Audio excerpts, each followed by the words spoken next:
wish somebody would've told me, babe, that someday these will be the good old days. All the love you won't forget, and all these reckless nights you won't regret.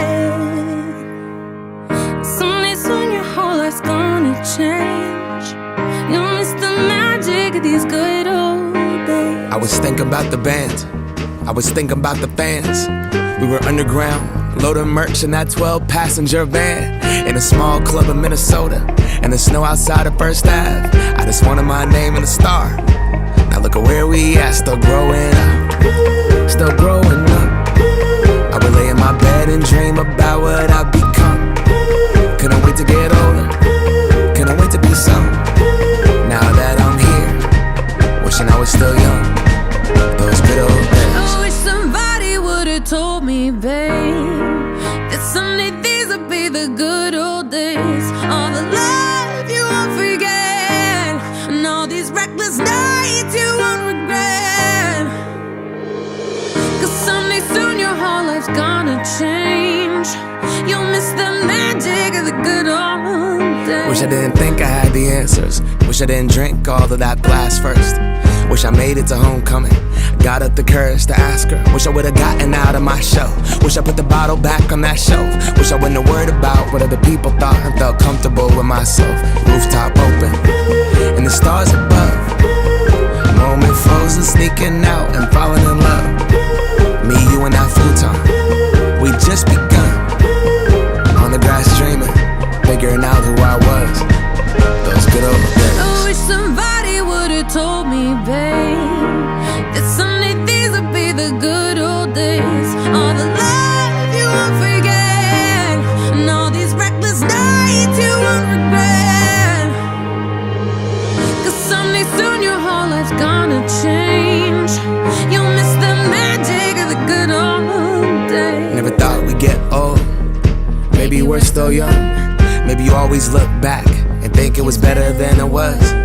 Maybe these are the moments. Maybe I've been missing what it's about. Been scared of the future, thinking about the past while missing out on now. We've come so far, I guess I'm proud. And I ain't worried about the wrinkles around my smile. I got some scars, I've been around. I felt some pain, I've seen some things, but I'm here now. Those good old days. You don't know what you got till it goes, till it's gone. You don't know what you got till it goes, till it's gone.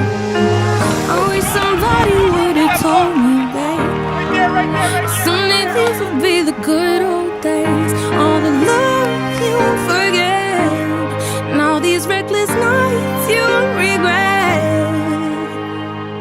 Someday soon your whole life's gonna change. You'll miss the magic of these good old days.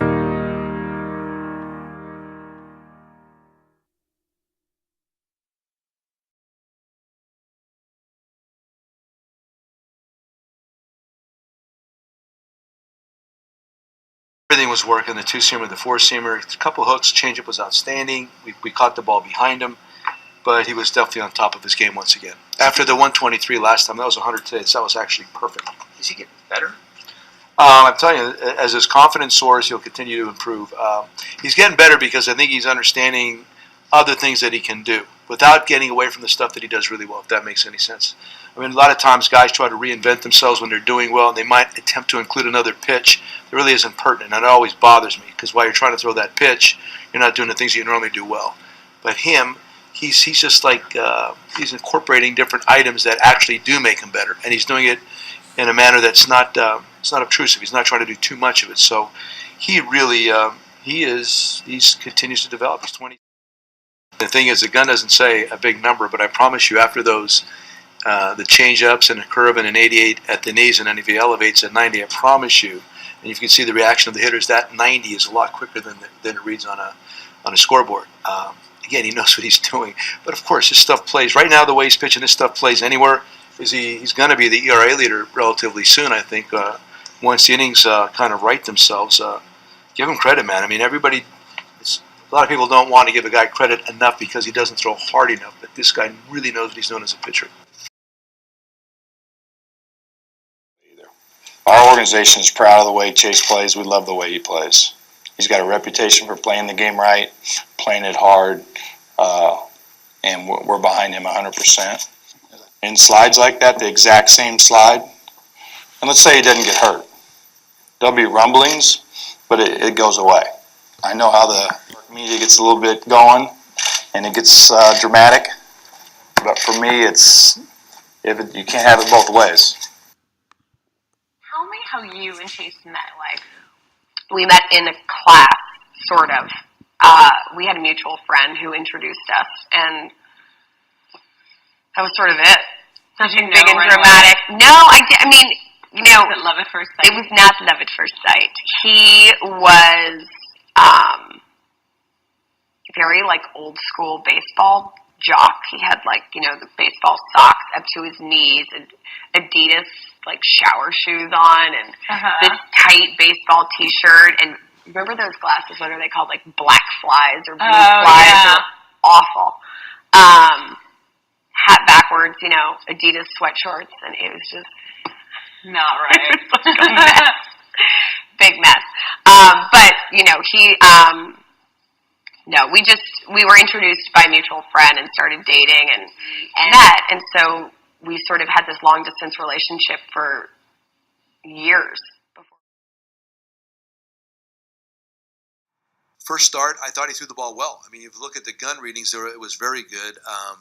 So I know he didn't like it, but I thought he threw the ball better than he thought. I'm fine. And then as the game was in progress, he started utilizing a different mix, and I thought he was very effective towards the end of the game. So I was happy. I like edgy. I think it's healthy. I think it's good. I think it's good for all of us. I love the counterbalance. Personalities, counterbalancing personalities within our clubhouse. And any clubhouse John walks into, he's going to provide that for you. And I've known that for a while. But then again, game over, you never had a bigger sweetheart in your life. I mean, it's just John on game day. He's a cowboy, he's competitive, and he's edgy, and I like it. But I think it's a nice balance. Their abilities, their skill set, their veteranship that really matters, man. So I love walking in the room, and all I can say is that Jake knows how I feel about him personally. We all do. I just wish what's best for him and his family, quite frankly. Jake is good. For him personally, that's an outstanding achievement. Organizationally, it's an outstanding achievement. His status in the game, all that stuff is impacted by that one extra win. It's just the way this thing works. So I'm really happy and proud of him, happy for his family and for us. I think separates him a little bit, or actually a lot, and combine that with his workout regimen, what kind of shape he's in. And I kind of spoke to that a little bit in the pregame conference. I used to be hitting instructor, hitting coach, and when I get young hitters in, and maybe they did something which you thought was a little bit awkward, might have been indigenous to them, and in my mind's eye, I would not want to mess with that until I found out it didn't work. Baseball, and do not give him any instruction whatsoever, and it turned out pretty good. So I mean, I've learned those lessons from some really good coaches, and my point is with Jake, I think when he came here, from what I understand, that just go ahead and throw the ball like you like to, like you normally would. However your body works. His body's been working that way for a long period of time. It's probably, regardless of what the schematic's supposed to look like, it works for him. And my bet is that this guy's going to be fine. He's a different animal. So it's just unusual. But I know this. When 20 years from now, when he comes back to the reunion and he stands out on that line, it means something. It definitely means something to him and his family, the organization.